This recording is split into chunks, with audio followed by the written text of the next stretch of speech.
Everyone, I am Suga. Welcome back. तो कैसे हो आप सब? आई होप आप सब अच्छे होंगे। स्वागत है आप सभी का आपके अपने एसपी स्टडी यूट्यूब चैनल पर। तो गाइस, आज हम आपके लिए इस वीडियो में लेकर आए हैं आज हम यहाँ पर लेकर आए हैं समाज शास्त्र के जो भी आपके महत्वपूर्ण क्वेश्चन हैं इस बार के बोर्ड एग्जाम के लिए, उन सारे प्रश्नों पर यहाँ पर हम डिस्कस करेंगे। ठीक है, तो साथ ही साथ आप इन सारे प्रश्नों को लिखते चलिए, क्योंकि सभी प्रश्न आपके इस बार के बोर्ड एग्जाम के लिए इम्पोर्टेंट है। उन सारे प्रश्नों के बारे में यहाँ पर हम डिस्कस करेंगे। ठीक है, तो चलिए बिना टाइम वेस्ट के वीडियो को स्टार्ट करते हैं। और गाइस, अगर सच में आपको ये वीडियो पसंद आए तो आप इसको एक लाइक ज़रूर कर दें। ठीक है, तो यहाँ पर देखिए, पहला आपका दिया गया है कि समाज क्या है। कई बार ये क्वेश्चन पूछा गया है बोर्ड एग्जाम में। तो समाज क्या है? ठीक है, ऑप्शन पढ़ते हैं, उसके बाद इसका आंसर देखेंगे। तो समाज क्या है? मूर्ति है। बी नंबर पर ऑप्शन है अमूर्ति है। एंड सी नंबर पर ऑप्शन है ए तथा बी दोनों। एंड डी नंबर पर हमें ऑप्शन मिला है इनमें से कोई नहीं। तो क्वेश्चन हमारा क्या था? क्वेश्चन यहाँ पर दिया गया था कि समाज क्या है। तो यहाँ पर जो हमारा सी नंबर पर ऑप्शन है ये हो जाएगा राइट ऑप्शन। ए तथा बी दोनों। समाज क्या है? मूर्ति और अमूर्ति दोनों है। ठीक है, ये वाला जो ऑप्शन है सी नंबर पर ये हो जाएगा हमारा यहाँ पर राइट ऑप्शन। ठीक है, इस तरह से आपको वीडियो देखना है कि जितने भी क्वेश्चंस यहाँ पर आपको बताए जाए यहीं पर आपको ये याद हो जाए। तो समाज क्या है? मूर्ति तथा अमूर्ति। इसी के साथ साथ जो नेक्स्ट क्वेश्चन है उसको पढ़िए। तो अगला प्रश्न है कि भारतीय समाज का संगठनात्मक आधार है। तो भारतीय समाज का संगठनात्मक आधार क्या है? पहले ऑप्शन देखते हैं। तो फर्स्ट नंबर पर हमें ऑप्शन मिला है वर्ण व्यवस्था। एंड बी नंबर पर है जाति व्यवस्था। इसी तरह से सी नंबर पर दिया गया है आश्रम व्यवस्था। और डी नंबर पर है ये सभी। तो भारतीय समाज का संगठनात्मक आधार क्या है? तो यहाँ पर हमें जो डी नंबर पर ऑप्शन दिया गया है ये हो जाएगा राइट ऑप्शन। ये सभी, वर्ण व्यवस्था भी है, जाति व्यवस्था भी है, आश्रम व्यवस्था भी है। तो डी नंबर पर जो ऑप्शन है वो हमारा यहाँ पर हो जाएगा राइट ऑप्शन। ठीक है, तो समाज क्या है? ए तथा बी दोनों, यानी मूर्ति तथा अमूर्ति। भारतीय समाज का संगठनात्मक आधार क्या है? वर्ण व्यवस्था, जाति व्यवस्था, आश्रम व्यवस्था। यानी जो डी नंबर पर ऑप्शन है इसको हम कह देंगे सही। जो हमारा राइट ऑप्शन है वो हो जाएगा डी नंबर। समझ आ गया? अब इसी तरह से जो नेक्स्ट है उसको देखते हैं। तो इसके बाद जो आपका अगला प्रश्न है तो वो क्या दिया गया है उसको पढ़िए। तो नेक्स्ट जो क्वेश्चन है तो यहाँ पर आपका क्वेश्चन दिया गया है कि आश्रम व्यवस्था का सर्वाधिक महत्वपूर्ण आश्रम माना गया है। कौन सा माना गया है? ब्रह्मचर्य आश्रम। एंड बी नंबर पर ऑप्शन है गृहस्थ आश्रम। इसी तरह से सी नंबर पर ऑप्शन है वानप्रस्थ आश्रम। एंड डी नंबर पर है संन्यास आश्रम। तो क्वेश्चन क्या था? प्रश्न था कि आश्रम व्यवस्था का सर्वाधिक महत्वपूर्ण आश्रम माना गया है। तो कौन सा ऑप्शन सही हो जाएगा? यहाँ पर जो आपका यहाँ पर जो आपका बी नंबर पर ऑप्शन है ये हो जाएगा राइट ऑप्शन, गृहस्थ आश्रम। ठीक है, इसी तरह नेक्स्ट आपका क्वेश्चन जो है उसको पढ़िए। तो अगला जो प्रश्न है यहाँ पर आपका दिया गया है, देखिए नेक्स्ट प्रश्न है कि समाज को सुव्यवस्थित तथा सुसंगठित बनाने के लिए क्या प्रावधान है? समाज को सुव्यवस्थित तथा संगठित बनाने के लिए क्या प्रावधान है? तो यहाँ पर जो पहले ऑप्शन है उनको पढ़ते हैं, इसके बाद इसका आंसर देखेंगे कि इसका जो राइट ऑप्शन होगा वो कौन सा हो जाएगा। ठीक है, तो फर्स्ट नंबर पर ऑप्शन है कर्म एवं पुनर्जन्म का सिद्धांत। इसी तरह से बी नंबर पर ऑप्शन है वर्ण व्यवस्था। एंड सी नंबर पर है आश्रम व्यवस्था। एंड डी नंबर पर है इनमें से कोई नहीं। तो समाज को सुव्यवस्थित तथा संगठित बनाने के लिए क्या प्रावधान है? वर्ण व्यवस्था। ठीक है, तो जो बी नंबर पर ऑप्शन यहाँ पर दिया गया है यही हो जाएगा हमारा राइट ऑप्शन। क्लियर? अब इसी तरह से जो नेक्स्ट है उसको पढ़ते हैं। ठीक है, तो यहाँ पर आप देख सकते हो जो आपका अगला प्रश्न है तो क्या है, तो नेक्स्ट क्वेश्चन यहाँ पर दिया गया है कि परंपरागत रूप से भारतीय समाज में ऋण माना गया है। परंपरागत रूप से भारतीय समाज में ऋण माना गया है। पहले ऑप्शन देखते हैं, देव ऋण या फिर ऋषि ऋण या फिर पितृ ऋण या फिर डी पर है ये तीनों। तो परंपरागत रूप से भारतीय समाज में ऋण माना गया है। यहाँ पर जो आपका डी नंबर पर ऑप्शन है यही हो जाएगा आपका राइट ऑप्शन, यानी ऋण भी, ऋषि ऋण भी, देव ऋण भी और पितृ ऋण भी क्या माना गया है, भारतीय समाज में ऋण माना गया है। तो यहाँ पर जो डी नंबर पर आपका ऑप्शन है यही हो जाएगा राइट ऑप्शन, इसको आप मार्क करके आओगे। ठीक है, अब इसके बाद जो आपका नेक्स्ट है उसको देखते हैं। तो अगला प्रश्न यहाँ पर आपका दिया गया है, आप पढ़ सकते हो कि हिंदू समाज में व्यक्ति के पुरुषार्थ निर्धारित किए गए हैं। तो कितने किए गए हैं, ऑप्शन पढ़ते हैं पहले। ए नंबर पर ऑप्शन है 2, बी नंबर पर ऑप्शन है 3, सी नंबर पर ऑप्शन है 4 एंड डी नंबर पर ऑप्शन है असत्य। तो यहाँ पर हमारा कौन सा ऑप्शन राइट हो जाएगा, इसका हम आंसर भी देख चुके हैं कि पुरुषार्थ किसे कहते हैं। तो यहाँ पर क्वेश्चन क्या था कि हिंदू समाज में व्यक्ति के पुरुषार्थ निर्धारित किए गए हैं। तो कितने किए गए हैं, यहाँ पर जो हमारा सी नंबर पर ऑप्शन है ये हो जाएगा राइट ऑप्शन 4। और वो कौन कौन से 4 हैं, पहला होता है धर्म, दूसरा होता है अर्थ और तीसरा होता है काम एंड चौथा होता है मोक्ष। ठीक है, तो जो हमने आंसर देखा था कल की, अगर आपने वीडियो नहीं देखी तो उसको देख लीजिए। ठीक है, फर्स्ट चैप्टर के जो भी आपके महत्वपूर्ण क्वेश्चन है वो सारे उसमें दिए गए हैं। ठीक है, तो कौन कौन से 4 बताए गए हैं, पहला हमारा कौन सा होता है, पहला होता है धर्म, दूसरा होता है अर्थ, तीसरा होता है काम और चौथा होता है मोक्ष। तो हिंदू समाज में व्यक्ति के पुरुषार्थ कितने निर्धारित किए गए हैं, 4 किए गए हैं। कौन कौन से वो भी आपने यहाँ पर समझ लिया। ठीक है, अब इसी तरह से जो आपका अगला प्रश्न है उसको पढ़ते हैं। नेक्स्ट क्वेश्चन यहाँ पर क्या दिया गया उसको देखते हैं। तो अगला प्रश्न यहाँ पर आप देख सकते हो दिया गया है कि उस संस्कार को क्या कहा जाएगा जिसमें व्यक्ति यज्ञोपवीत धारण करता है। ठीक है, उस संस्कार को क्या कहा जाएगा जिसमें व्यक्ति यज्ञोपवीत धारण करता है। तो क्या कहा जाएगा, फर्स्ट नंबर पर ऑप्शन है नामकरण, बी नंबर पर ऑप्शन है उपनयन, सी नंबर पर ऑप्शन है वेदारंभ एंड डी नंबर पर ऑप्शन है समापवर्तन। तो जो यहाँ पर राइट आपका ऑप्शन है वो हो जाएगा बी नंबर उपनयन। तो उस संस्कार को क्या कहा जाता है जिसमें व्यक्ति यज्ञोपवीत धारण करता है। तो यहाँ पर जो बी नंबर पर ऑप्शन है यही हो जाएगा राइट ऑप्शन। यहाँ तक आपको समझ आ गया। अब इसके बाद जो कुछ और प्रश्न हैं उनको देखते हैं।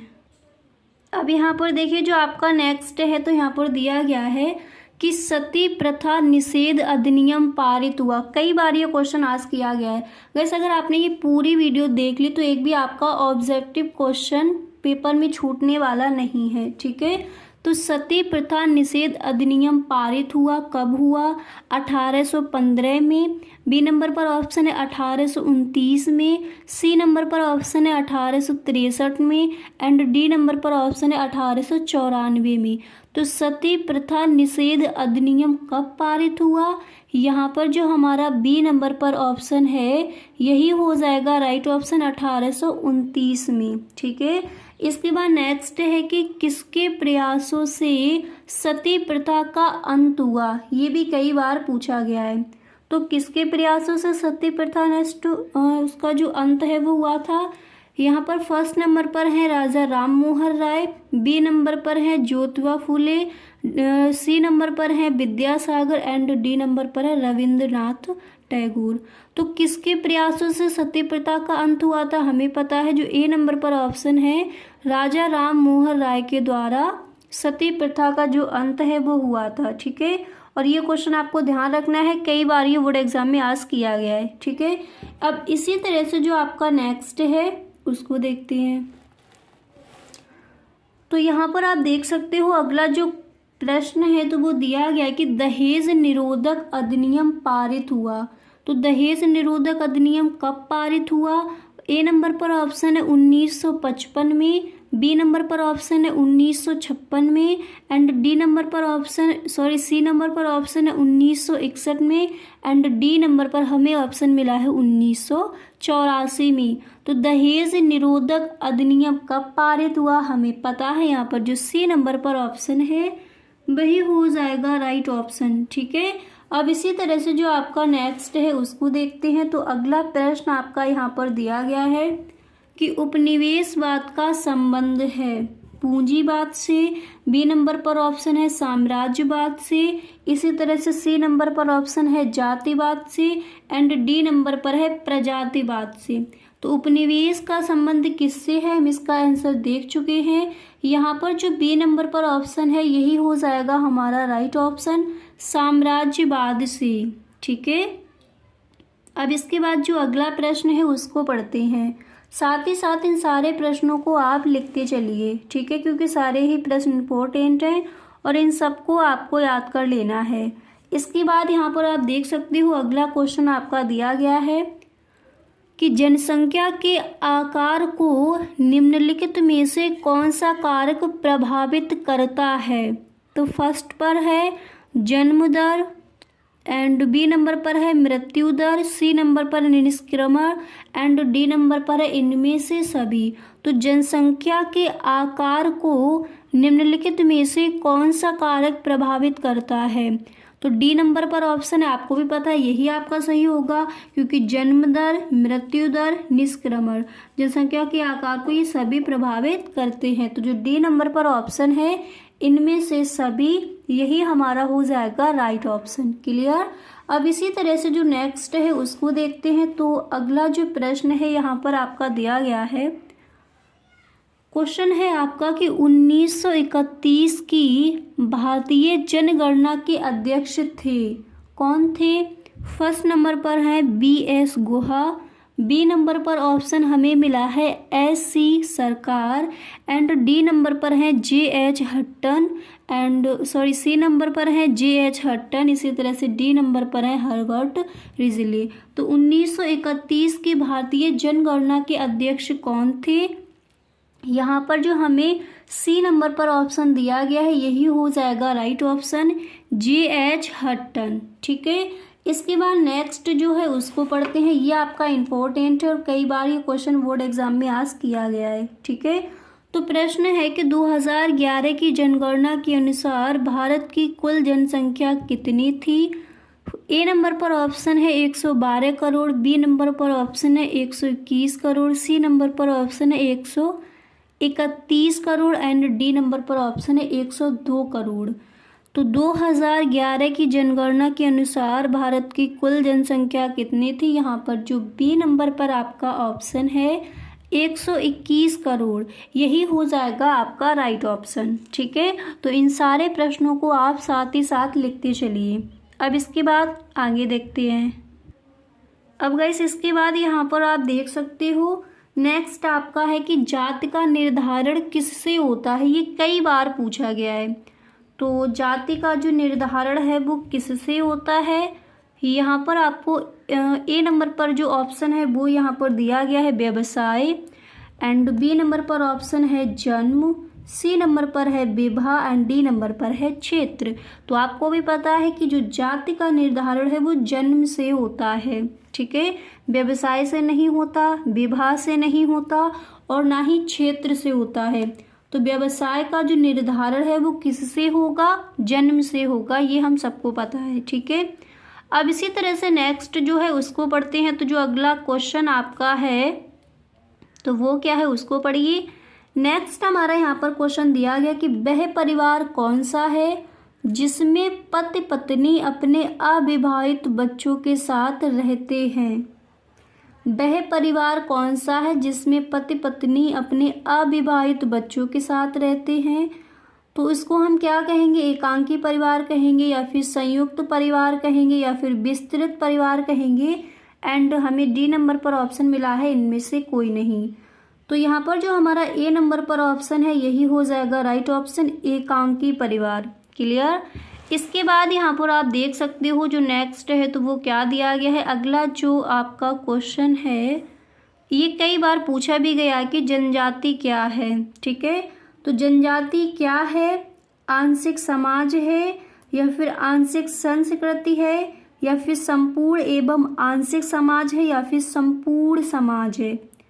तो जनजाति क्या है, यहाँ पर जो हमारा डी नंबर पर ऑप्शन है ये हो जाएगा राइट ऑप्शन, संपूर्ण समाज। क्लियर। इसके बाद नेक्स्ट यहाँ पर जो क्वेश्चन है उसको पढ़ते हैं। इसी तरह से जो आपका अगला प्रश्न है तो यहाँ पर दिया गया है कि निम्नलिखित में से जनजातीय समुदाय की एक विशेषता कौन सी है। निम्नलिखित में से जनजातीय निम्नलिखित में से जनजातीय समुदाय की एक विशेषता कौन सी है, ये आपका क्वेश्चन है। पहले ऑप्शन देखते हैं। तो ए नंबर पर हमें ऑप्शन मिला है समान भाषा, बी नंबर पर है धार्मिक संस्कार एंड डी नंबर पर है अस्थायी संबंध, सी नंबर पर है अस्थायी संबंध एंड डी नंबर पर है अदालत द्वारा तलाक। तो प्रश्न क्या था, क्वेश्चन हमारा ये था कि निम्नलिखित में से जनजातीय समुदाय की एक विशेषता कौन सी है। यहाँ पर जो हमारा ए नंबर पर ऑप्शन है यही हो जाएगा राइट ऑप्शन, समान भाषा। क्लियर। अब इसी तरह से जो हमारा नेक्स्ट क्वेश्चन क्या है उसको देखते हैं। तो आप देख सकते हो जो आपका अगला प्रश्न है तो प्रश्न यहाँ पर आपका दिया गया है कि भारत में, क्वेश्चन हमारा यहाँ पर है कि भारत में अन्य पिछड़े वर्गों की प्रमुख समस्या क्या है। तो अशिक्षा है एंड बी नंबर पर ऑप्शन है निर्धनता है या फिर बेरोजगारी है या फिर डी नंबर पर ऑप्शन है ये सभी, ठीक है। तो क्वेश्चन था कि भारत में अन्य पिछड़े वर्गों की प्रमुख समस्या क्या है। हमें पता है कि निर्धनता भी है, अशिक्षा भी है और बेरोजगारी भी है। तो डी नंबर पर जो ऑप्शन है यही हो जाएगा यहाँ पर राइट ऑप्शन। इसको आप करके आओगे, जो आपका सही ऑप्शन है वो ये चूज करके आप आओगे, ठीक है। अब इसी तरह से जो आपका नेक्स्ट क्वेश्चन है उसको पढ़ते हैं। जो अगला प्रश्न है तो वो यहाँ पर क्या दिया गया है तो आप देख सकते हो। नेक्स्ट क्वेश्चन है कि भारत में प्रथम पिछड़े वर्ग आयोग के अध्यक्ष कौन थे। भारत में प्रथम पिछड़े वर्ग आयोग के अध्यक्ष कौन थे। ए नंबर पर ऑप्शन है BR अम्बेडकर, बी नंबर पर ऑप्शन है BP मंडल, सी नंबर पर ऑप्शन है काका कालेलकर एंड डी नंबर पर ऑप्शन है MK गांधी। तो भारत में प्रथम पिछड़े वर्ग आयोग के अध्यक्ष कौन थे, काका कालेलकर। जो सी नंबर पर हमें ऑप्शन मिला है यही हो जाएगा राइट ऑप्शन। तो भारत में प्रथम पिछड़े वर्ग आयोग के अध्यक्ष कौन थे, काका कालेलकर। आपको सही ढंग से इसको ध्यान में रखना है, कई बार बोर्ड एग्जाम में ये क्वेश्चन आपका आस्क किया गया है, ठीक है। अब इसके बाद यहाँ पर आप देख सकते हो जो नेक्स्ट क्वेश्चन है तो वो क्या है उसको पढ़िए। तो देखिए अगला प्रश्न है कि अन्य पिछड़े वर्ग की समस्या है आर्थिक पिछड़ेपन की समस्या या फिर शिक्षा के क्षेत्र में पिछड़ेपन की समस्या एंड सी नंबर पर है राजनीतिक उत्पीड़न एंड डी नंबर पर है शोषण एवं अत्याचार की समस्या एंड हमें डी नंबर पर ऑप्शन मिला है उपर्युक्त सभी। एक बार दोबारा से देखते हैं ऑप्शन। ए नंबर पर ऑप्शन है आर्थिक पिछड़ेपन की समस्या, बी नंबर पर ऑप्शन है शिक्षा के क्षेत्र में पिछड़ेपन की समस्या, सी नंबर पर ऑप्शन है राजनीतिक उत्पीड़न शोषण एवं अत्याचार की समस्या एंड डी नंबर पर ऑप्शन है उपर्युक्त सभी। तो यहाँ पर जो हमारा डी नंबर पर ऑप्शन है यही हो जाएगा राइट ऑप्शन, ठीक है। अब इसके बाद जो आपका अगला प्रश्न है उसको देखते हैं। तो देखिए यहाँ पर आप देख सकते हो जो नेक्स्ट प्रश्न है वो दिया गया। देखिए आपकी सोशियोलॉजी में फर्स्ट चैप्टर से लेकर 6 चैप्टर तक जो भी आपके महत्वपूर्ण ऑब्जेक्टिव क्वेश्चन है उन सारे प्रश्नों पर हम डिस्कस करेंगे एंड आपके चैप्टर 7 से लेकर एंड तक जो भी महत्वपूर्ण आपके ऑब्जेक्टिव क्वेश्चन है वो हम नेक्स्ट वीडियो में देखेंगे। तो इन सबको आप लिख लीजिए, फर्स्ट चैप्टर से लेकर 6 चैप्टर तक जो भी आपके महत्वपूर्ण ऑब्जेक्टिव क्वेश्चन है उन सब के बारे में यहाँ पर हम डिस्कस कर रहे हैं, ठीक है। तो देखिए पहला प्रश्न है कि राष्ट्रीय एकीकरण में बाधक तत्व है। गाइस अगर इसी तरह से आप ऑल सब्जेक्ट की अपनी तैयारी करोगे, यानी जो भी आपके महत्वपूर्ण क्वेश्चन है उनको देखोगे, मॉडल पेपर है उनके फुल सॉल्यूशन देखोगे बार बार, और उन्हीं को आप रिवाइज करते रहोगे, एंड जो आपके प्रीवियस ईयर क्वेश्चन है उनको आप देखोगे, तो 100% इस बार आप 90+ स्कोर कर जाओगे। और गाइस आपको आज से ही अपनी तैयारी करना शुरू कर देना एकदम सही ढंग से, ठीक है। बिल्कुल भी अब आपको अपना टाइम वेस्ट नहीं करना है। ऑल सब्जेक्ट की इसी तरह से जो भी जिसकी भी वीडियोस हैं देखिए, महत्वपूर्ण question, previous year question, model paper solve किए हुए, और उनको ही बार बार आप रिवाइज कीजिए, ठीक है। तो देखिए क्वेश्चन आपका है कि राष्ट्रीय एकीकरण में बाधक तत्व है, कौन सा है। ए नंबर पर ऑप्शन है संप्रदायवाद, बी नंबर पर ऑप्शन है विकसित संचार व्यवस्था, सी नंबर पर है महिलाओं में जागरूकता, डी नंबर पर है सामाजिक सद्भाव। तो राष्ट्रीय एकीकरण में बाधक तत्व है, कौन सा हो जाएगा, संप्रदायवाद, ये आपका हो जाएगा यहाँ पर राइट ऑप्शन। इसके बाद जो नेक्स्ट क्वेश्चन है वो देखते हैं। तो अगला प्रश्न है कि निम्नलिखित में से कौन राष्ट्रीय एकीकरण के लिए उत्तरदायी है। ए नंबर पर ऑप्शन है संप्रदायवाद, बी नंबर पर ऑप्शन है क्षेत्रवाद, सी नंबर पर ऑप्शन है राष्ट्रवाद, डी नंबर पर ऑप्शन है जातिवाद। तो सी नंबर पर सही हो जाएगा। निम्नलिखित में से कौन सा राष्ट्रीय एकीकरण के लिए उत्तरदायी है, तो क्या है, राष्ट्रवाद। क्लियर। अब इसी तरह से जो नेक्स्ट प्रश्न है उसको पढ़ते हैं। तो देखिए यहाँ पर जो आपका अगला क्वेश्चन है, तो प्रश्न आपका दिया गया है कि भारत में सांप्रदायिकता का कारण है, क्या है, धार्मिक कट्टरवाद, अपने धर्म के प्रति श्रेष्ठता की भावना, एंड सी नंबर पर राजनीतिक स्वार्थ, डी नंबर पर है उपर्युक्त सभी। तो भारत में सांप्रदायिकता का कारण क्या है, यहाँ पर डी नंबर पर ऑप्शन जो है इसको आप करोगे सही ऑप्शन। देखिए धार्मिक कट्टरवाद भी है, अपने धर्म के प्रति प्रतिष्ठा की भावना भी है, राजनीतिक स्वार्थ भी है। तो जो डी नंबर पर ऑप्शन है इसको आप करके आओगे राइट ऑप्शन। क्लियर। अब इसी तरह से जो आपका नेक्स्ट है उसको पढ़ते हैं।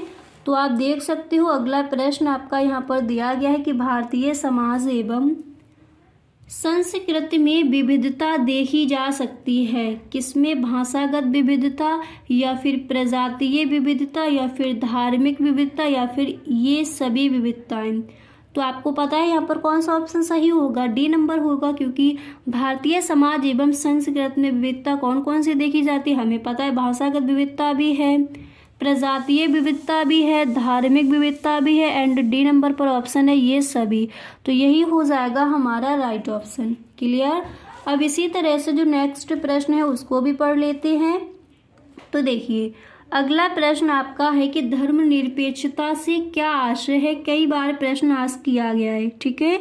तो धर्मनिरपेक्षता से क्या आशय है, यहाँ पर हमें ए नंबर पर ऑप्शन दिया गया है धर्म का कठोर विरोध, इसी तरह से बी नंबर पर ऑप्शन है राज्य की दृष्टि में किसी धर्म को प्राथमिकता ना देना, सी नंबर पर है किसी एक धर्म को राज्य का धर्म मानना, डी नंबर पर ऑप्शन है उपर्युक्त में से कोई नहीं। तो धर्मनिरपेक्षता से आशय है यहाँ पर बी नंबर पर जो ऑप्शन है वो राइट हो जाएगा, राज्य की दृष्टि में किसी धर्म को प्राथमिकता ना देना, ठीक है। अब इसके बाद देखिए जो नेक्स्ट है उसको पढ़ते हैं। तो अगला प्रश्न आपका जो है तो वो यहाँ पर दिया गया है नेक्स्ट क्वेश्चन की साक्षात्कार पद्धति का उद्देश्य है। तो साक्षात्कार पद्धति का उद्देश्य क्या है, ए नंबर पर ऑप्शन है प्रत्यक्ष संपर्क, इसी तरह से बी नंबर पर ऑप्शन है पूर्ण जानकारी प्राप्त करना, सी नंबर पर है व्यक्तिगत सूचनाएं प्राप्त करना, एंड डी नंबर पर हमें ऑप्शन दिया गया है ये सभी उद्देश्य। तो साक्षात्कार पद्धति का जो उद्देश्य है वो क्या हो जाएगा, तो यहाँ पर हमारा राइट ऑप्शन हो जाएगा ये सभी, ठीक है। जो हमारा डी नंबर पर ऑप्शन है यही हो जाएगा हमारा राइट ऑप्शन। क्लियर। अब इसी तरह से जो नेक्स्ट है उसको पढ़ते हैं। तो अगला प्रश्न आपका यहाँ पर दिया गया है, आप देख सकते हो कि समाजशास्त्र में किस पद्धति का प्रयोग होता है, ये इम्पोर्टेंट है। फर्स्ट नंबर पर ऑप्शन है सांख्यिकीय एंड बी नंबर पर ऑप्शन है तुलनात्मक, सी नंबर पर हमें ऑप्शन मिला है ऐतिहासिक, इसी तरह से डी नंबर पर ऑप्शन है वैज्ञानिक। तो समाज शास्त्र में किस पद्धति का प्रयोग होता है? यहाँ पर जो डी नंबर पर ऑप्शन है वो हो जाएगा राइट ऑप्शन, वैज्ञानिक पद्धति का। ठीक है, तो गाइस आज के लिए बस इतना ही। हम मिलते हैं नेक्स्ट वीडियो में। अगर सच में आपको ये वीडियो अच्छा लगा है तो please tell me in the comment box, okay. और गाइस अगर आप इस चैनल पर पहली बार आए हो तो प्लीज़ आप इस चैनल को सब्सक्राइब कर लीजिए एंड बेल आइकन को भी प्रेस कर देना ताकि वीडियो की जो भी नोटिफिकेशन हो वो सबसे पहले आपके पास पहुँचे। और आज से आप अपनी पढ़ाई करना स्टार्ट कर दीजिए, एकदम हार्ड वर्क करना है आपको आज से। और जो भी सब्जेक्ट हैं आपके पास उन सारे सब्जेक्ट के, ठीक है, जो भी महत्वपूर्ण क्वेश्चन है, मॉडल पेपर है, प्रीवियस ईयर क्वेश्चन है, उनको आप देखना शुरू कर दीजिए। ठीक है, इसी तरह से आपको अपनी मेहनत करनी है और इस बार आपको 90+ स्कोर करना है। इस तरह से आज से अपनी पढ़ाई करना शुरू कर दीजिए, ओके। तो गाइस आज के लिए बस इतना ही, मिलते हैं नेक्स्ट वीडियो में। Thank you so much. तो गाइस कैसा लगा वीडियो? आई होप ये वीडियो आपको पसंद आया होगा। अगर सच में ये वीडियो आपको अच्छा लगा है तो आप इस वीडियो को अपने सभी दोस्तों में एक बार शेयर जरूर करें, ओके। वीडियो अच्छा लगा करे तो please tell me in the comment box, आप में कमेंट बॉक्स में जरूर बताएं, okay. Thank you so much.